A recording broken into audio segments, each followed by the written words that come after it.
Hello everyone, welcome back to my YouTube channel. आज के इस लेक्चर में हम कवर करने वाले हैं 25 इम्पोर्टेंट केसेस जो कि आपके जो भी अपकमिंग एग्ज़ाम हैं UGC net, HPSC, RPSC, TGT, PGT, उन सभी एग्ज़ाम को देखते हुए बहुत इंपॉर्टेंट होने वाले हैं। इससे पहले कि मैं क्लास स्टार्ट करूं, आपको सारी पीडीएफ दिखा देती हूं कि आज हम कौन कौन से केसेस पढ़ने वाले हैं। और इन केसेस के बाद हम 25 मोस्ट इंपॉर्टेंट एमसीक्यू यानी कि क्वेश्चन भी करने वाले हैं। तो क्लास को के एंड तक बने रहिएगा, क्लास को स्किप मत कीजिएगा। देखिए, जो हम केसेस करने वाले हैं उनको मैंने हाईलाइट कर दिया है, आप देखिएगा। फर्स्ट हम पढ़ेंगे ए के गोपालन, स्टेट ऑफ मद्रास। उसके बाद Golaknath, state of Punjab. Kesavananda Bharati, state of Kerala.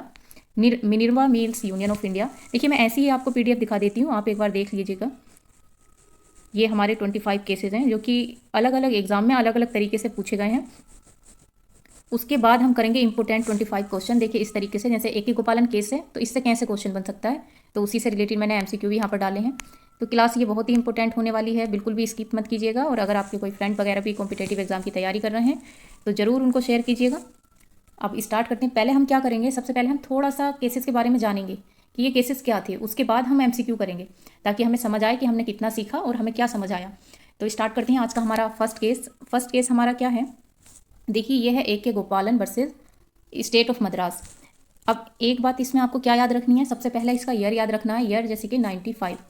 देखिए, मैं यहाँ पर ज़्यादा टाइप कर नहीं लेकर आई हूँ क्योंकि बस मैं आपको ऐसे ही बोलकर बताऊंगी। टाइपिंग में टाइम ज़्यादा लगता और वीडियो लंबी भी बहुत ज़्यादा हो जाती। तो बस आपको मैं ऐसे ही बताने वाली हूँ कि ये केस हमारा कब का है, 1950 का। ए के गोपालन वर्सेस स्टेट ऑफ मद्रास। इसका स्टेट भी याद रखिएगा क्योंकि एग्जाम में पूछ लिया जाता है कि कौन से स्टेट से रिलेटेड है। और उस टाइम हमारे सीजीआई कौन थे, वो थे एच जे कानिया। इनका नाम याद रखिएगा क्योंकि कभी कभी पूछ लिया जाता है कि उस टाइम हमारे सीजीआई कौन थे। तो ये थे हमारे एच जे कानिया यानी कि हीरालाल कानिया। और जो निर्णय लिया था वो भी 1950 में इसका डिसीजन आ गया था। और निर्णय भी किसने लिया था, सीजीआई एच जे कानिया ने। तो इनकी डेट याद रखिएगा। और इस वाले केस में कितने जजों की पीठ को बिठाया गया था तो ये भी याद रखिएगा। टोटल 5 जज थे जिनकी मतलब एक संवैधानिक पीठ बिठाई गई थी। ठीक, अब इसमें बोला क्या गया था, ये इसका मेन मोटिव क्या था कि जो ये ए के गोपालन थे इनको डिटेन कर लिया गया था, तो क्या ये वैलिड है या नहीं है। तो इसका जो पूरा फोकस था इस केस का, तो वो यही था कि प्रिवेंटिव डिटेंशन एक्ट ये वैलिड है या नहीं है। तो इसमें कोर्ट ने क्या कहा था कि प्रोसीजर स्टेब्लिश बाय लॉ जो है वो मतलब काफ़ी है, इंपॉर्टेंट है। जो ड्यू प्रोसेस लॉ है उसकी कोई ज़रूरत नहीं है। ठीक, हालांकि बाद में वो बदल गया था।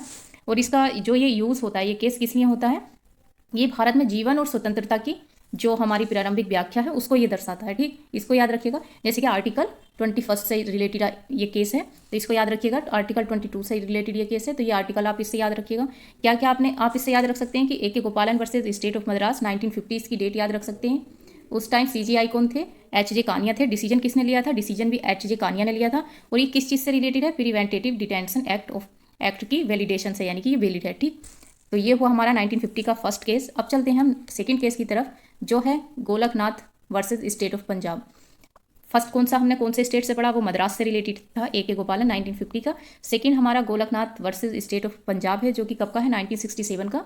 और ये कौन से स्टेट से रिलेटेड है, इसको याद रखिएगा, ये है हमारे पंजाब से रिलेटेड। ठीक, अब इस वाले केस में क्या इशू था कि क्या बोला गया था, स्टेट ऑफ पंजाब 1967 गोलकनाथ वाले में इसका मुद्दा ये था कि जो ये संसद है क्या वो मौलिक अधिकारों को संशोधित कर सकती है, मतलब पार्लियामेंट फंडामेंटल राइट्स को चेंज कर सकती है, उसमें अमेंडमेंट कर सकती है। तो इस वाले मुद्दे को याद रखिएगा क्योंकि एग्जाम में आपसे पूछ लिया जाएगा कि कौन से केसेस में बोला गया था कि क्या संसद मौलिक अधिकारों को संशोधित कर सकती है। तो इसका जो डिसीजन आया था वो आया था नो। संसद मौलिक अधिकारों को अमेंडमेंट नहीं कर सकती, यानी कि संशोधित नहीं कर सकती, क्योंकि जो अमेंडमेंट होते हैं वो भी एक लॉ की तरह होते हैं और ये जुडिशियल रिव्यू के अंडर आते हैं। ठीक, तो इस पर क्या मतलब इसका जो महत्व निकल कर आया था, इसकी जो इंपॉर्टेंस निकल कर आई थी वो यही आई थी कि जो पार्लियामेंट की संशोधन करने की पावर है ना, उस पर रोक लगा दी गई थी। यानी कि इसमें पार्लियामेंट के पास जैसे अनलिमिटेड पावर थी तो उसको क्या कर दिया गया था, उसको लिमिटेड कर दिया गया था। यानी कि जो हमारे फंडामेंटल राइट हैं उनमें पार्लियामेंट जो है संशोधन अमेंडमेंट नहीं कर सकती है। अब इसके बारे में मैं थोड़ा सा बता देती हूँ क्योंकि जैसे हमने फर्स्ट वाले केस में डिस्कस किया था कि उस टाइम सीजीआई कौन थे। तो इस वाले केस में जो सीजीआई थे वो कौन थे, नाम याद रखिएगा, के.एस. राव। ठीक, के.एस. राव, इनका नाम याद रखिएगा। और इसमें टोटल कितने जजों की पीठ बैठी थी, इसमें टोटल जो जजों की पीठ थी वो कितनी थी, 11 जजों की पीठ। और डिसीजन कब आया था, 1967 में। ये इतनी मोस्ट इंपॉर्टेंट बातें हैं, इनको याद रखिएगा आप। अब देखते हैं हम अपना थर्ड केस है हमारा मोस्ट इंपॉर्टेंट। एक second, Kesavananda Bharati versus state of Kerala. और ये कब का है हमारा 1973 का।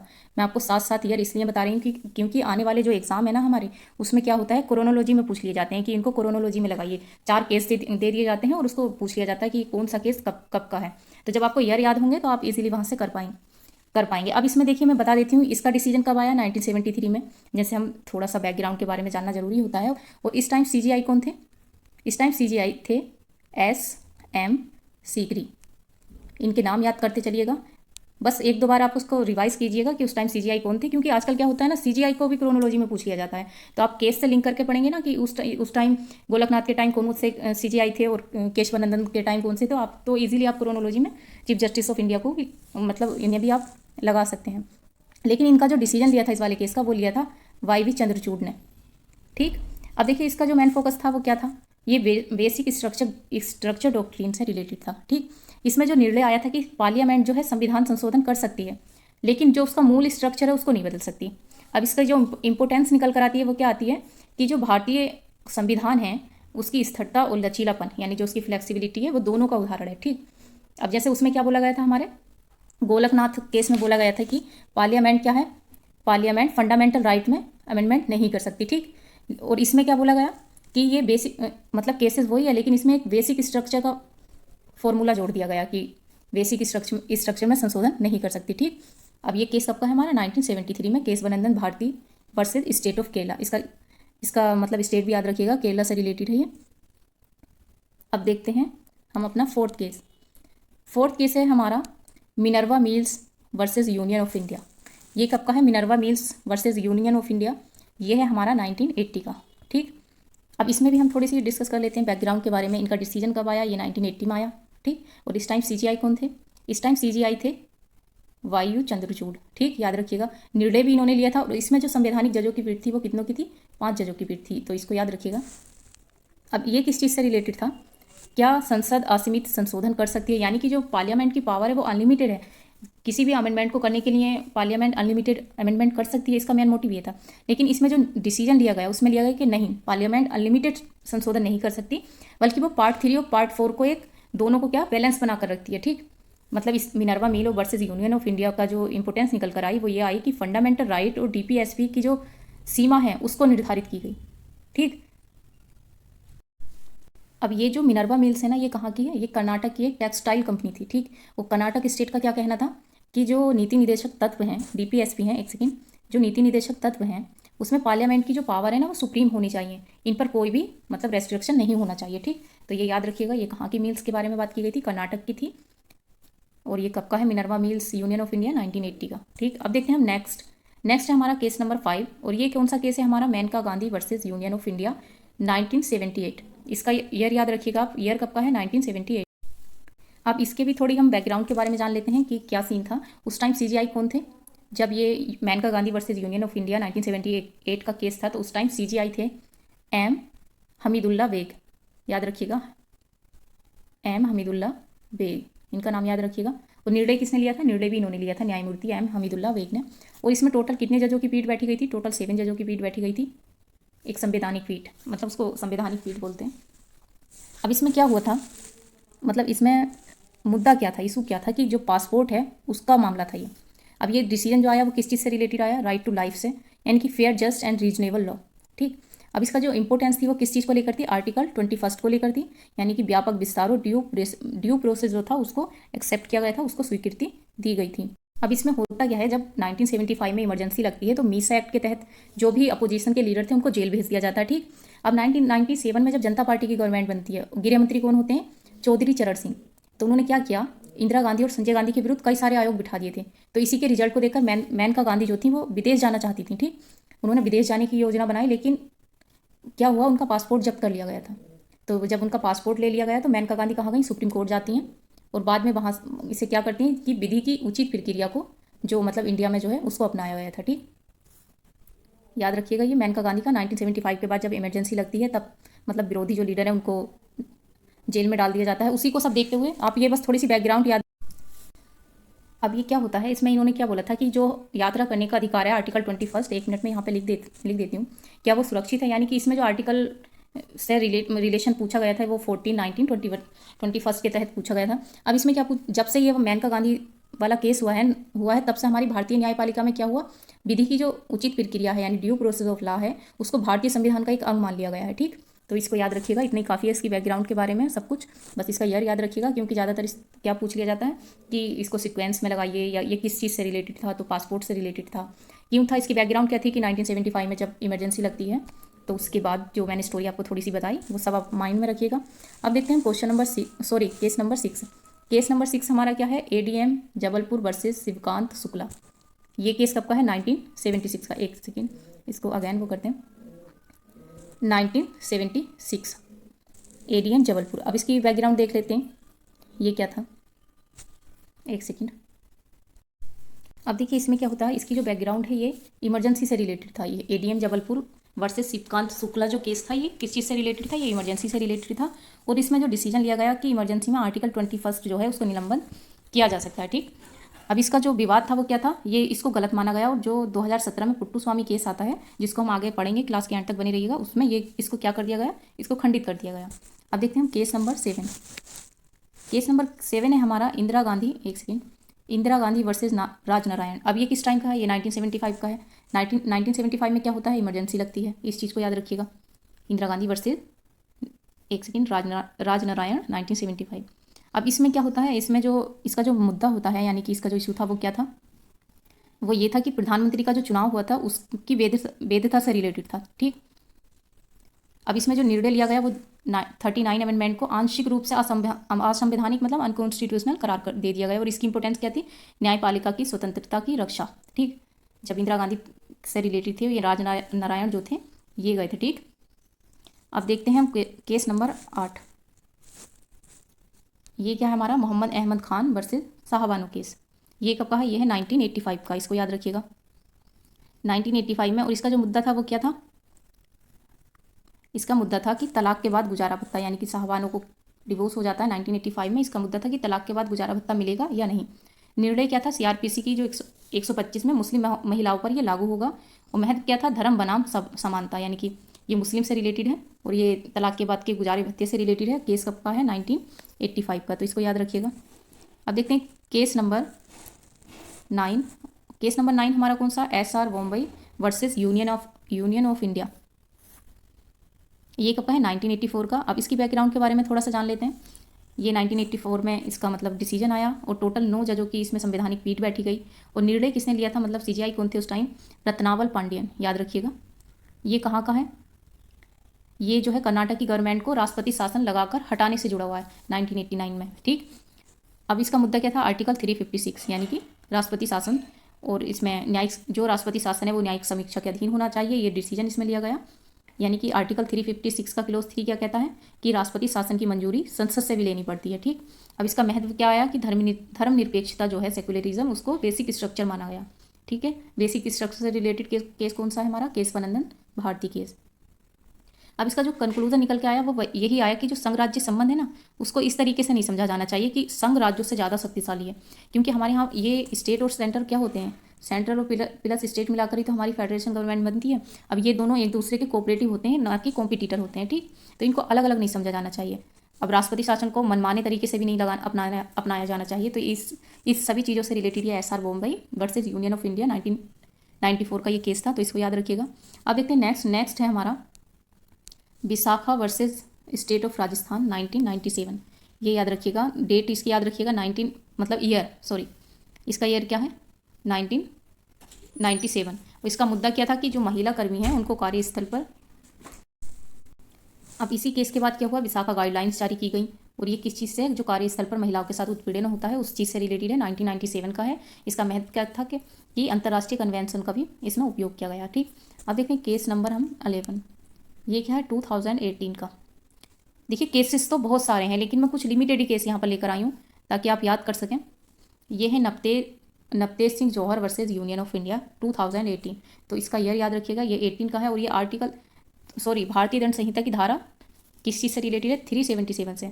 इसमें क्या निर्णय लिया गया था कि सहमति से व्यस्क समलैंगिक जो संबंध हैं उनको अपराध की श्रेणी से बाहर कर दिया गया था। मतलब दो जिनका सेम सेक्स है वो दोनों भी एक साथ मतलब संबंध बना सकते हैं तो उसको क्या कर दिया गया था, वैलिड कर दिया गया था।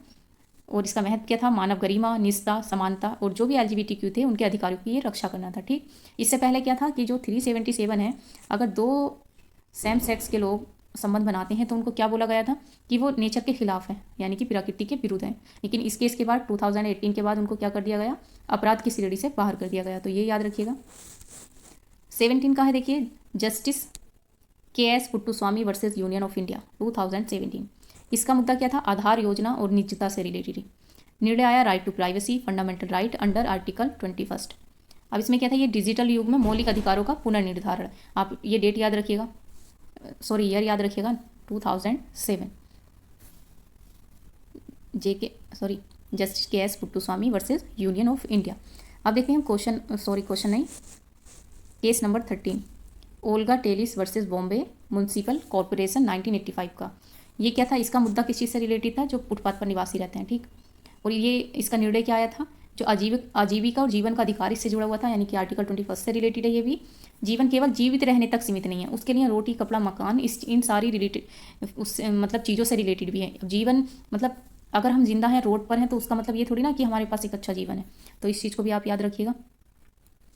अब देखते हैं हम नेक्स्ट है क्वेश्चन नंबर 16, वेरुवारी यूनियन केस ऑफ 1960 का। देखिए ये सीक्वेंस से नहीं लगे हुए हैं क्योंकि कोई 60 का मैंने इस चीज़ पर पहले ध्यान नहीं दिया, लेकिन मैं आपको अगर आप PDF चाहिए तो मैं इसको सीक्वेंस वाइज लगा कर दूंगी। तो आप PDF के लिए टेलीग्राम चैनल ज्वाइन कर सकते हैं। टेलीग्राम का लिंक कहाँ देती हूँ मैं, वीडियो के डिस्क्रिप्शन बॉक्स में, यानी वीडियो के नीचे आपको मिल जाएगा। ये उस टाइम मैंने मतलब इस चीज़ पर ध्यान नहीं दे पाई कि इसको सीक्वेंस वाइज लगाना चाहिए। अब हम पढ़ते हैं वेरुवारी यूनियन ऑफ इंडिया केस 1960। तो इस चीज़ को याद रखिएगा, ये 1960 का है। और इस टाइम CGI कौन थे, गजेंद्र गढ़कर। CGI का नाम याद रखिएगा, गजेंद्र गढ़कर। और इसमें टोटल 7 जजों की पीठ बैठी थी। अब ये किस चीज़ से रिलेटेड था, भारत पाकिस्तान सीमा समझौता, यानी ट्रांसफर ऑफ टेरिटरी। केवल अब इसका निर्णय क्या था, केवल संसद द्वारा संशोधन के जरिए क्षेत्र का जो मतलब ट्रांसफर करना संभव है। इसकी इंपोर्टेंस क्या थी, संविधान की प्रक्रिया बनाम कार्यपालिका की शक्ति। ये इस चीज़ को याद रखिएगा। अब देखते हैं हम, अब इसमें क्या हुआ था, एक सेकेंड। अब ये क्वेश्चन मतलब केस नंबर 15, IR कहलो वर्सेज स्टेट ऑफ तमिलनाडु 2007। इसका मुद्दा क्या था, जो 9वीं अनुसूची है, 9th शेड्यूल है, उसके तहत न्यायिक समीक्षा। निर्णय क्या आया था कि बेसिक स्ट्रक्चर यानी कि मूल संरचना का उल्लंघन करने वाले कानून जो होते हैं वो न्यायिक समीक्षा के अधीन होंगे। मतलब कोई ऐसा कानून आता है जो हमारी कॉन्स्टिट्यूशन की मूल संरचना का उल्लंघन करता है, तब क्या होगा, वो न्यायिक समीक्षा के अधीन होगा। ठीक, इसमें न्यायिक शक्ति को क्या माना गया, सर्वोच्च माना गया। अब देखते हैं case number 16, MC Mehta versus union of India 1986। ये किस चीज़ से रिलेटेड था, ये हमारा पर्यावरण संरक्षण से रिलेटेड था। और इसमें जो निर्णय लिए गए, ये गंगा प्रदूषण, औद्योगिक अपशिष्ट, वाहन प्रदूषण, इस सबसे रिलेटेड लिए गए। और इससे क्या हुआ, एक पर्यावरणीय न्यायशास्त्र की नींव पड़ी गई, यानी कि पर्यावरण को लेकर इसमें बात की गई। MC Mehta versus union of India 1986। अब देखते हैं case number 17, Daniel Latifi versus union of India 2001, यानी कि 2001। ये मुस्लिम महिला अधिनियम की व्याख्या करता है। निर्णय क्या हुआ, तलाकशुदा मुस्लिम महिला को पर्याप्त गुजारा भत्ता मिलना चाहिए। इसकी इंपोर्टेंस क्या थी, इक्वालिटी एंड धर्म का संतुलन। अब देखें केस नंबर 18, ये क्या है, Syria single versus union of India. ये IT अधिनियम की धारा 66A से रिलेटेड है।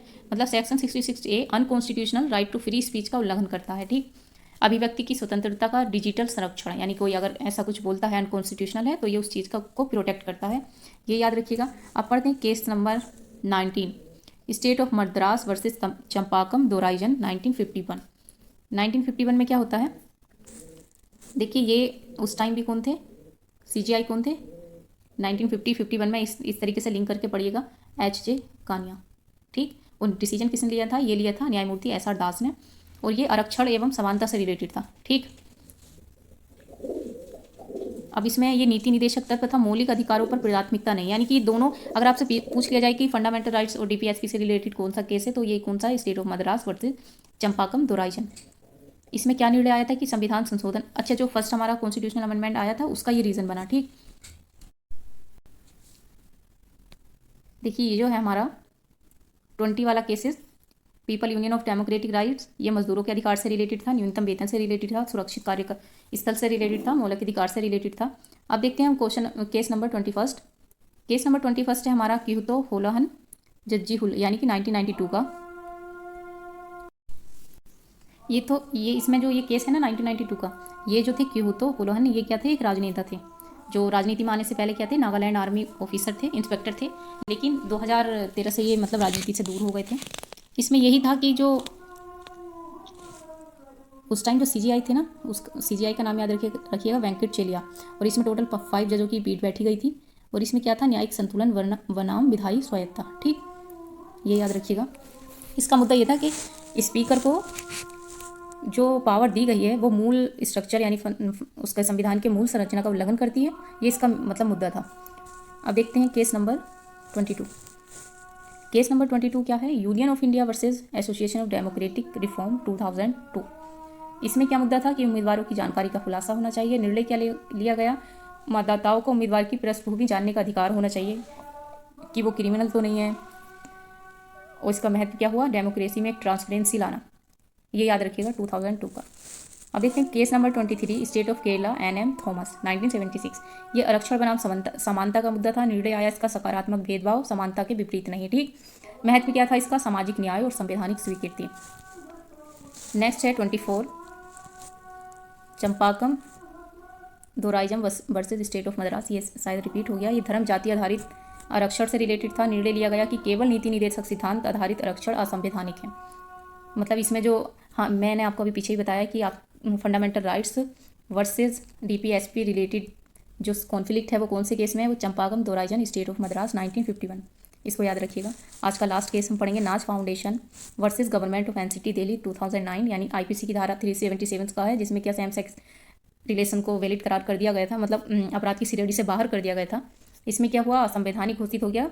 बाद में SC ने पलटा और 2013 पुनः हटाया, यानी 2018 में LGBT अधिकारों की जो संवैधानिक यात्रा थी उससे रिलेटेड थे, ये याद रखिएगा। और इसके बाद जो है ये सारे इंपॉर्टेंट केसेज हैं जो कि हम नेक्स्ट क्लास में करेंगे, क्योंकि वीडियो ज़्यादा लंबी हो जाएगी। तो आप ये 25 केसेज जो हैं इनके ईयर याद रखिएगा, किस चीज़ से रिलेटेड है ये याद रखिएगा।